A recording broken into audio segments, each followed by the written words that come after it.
Я знаю, что такое банк. Банк — это где деньги зарабатывают. Там, где деньги дают. Это где деньги получают. Там снимают деньги. Деньги вот дают. Там денежки сдают. Это где деньги снимают. Там деньги дают.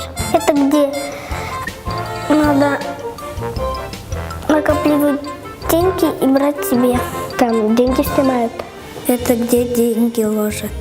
Которые заработали. Там ложат деньги, если их некуда больше положить. Людям, у кого нету денег. Чтобы за интернет заплатить.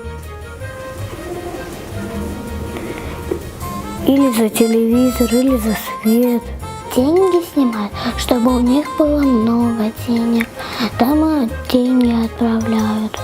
Получают на карточку деньги, суют, набирают номер и им вводят деньги. Если что-то надо купить, а нету денег, а деньги в банке, надо просто сходить в банк.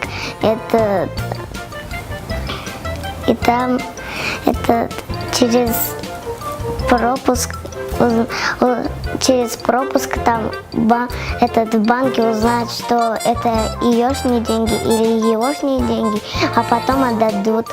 Банк — это где там дают сначала деньги, а там можно побольше взять.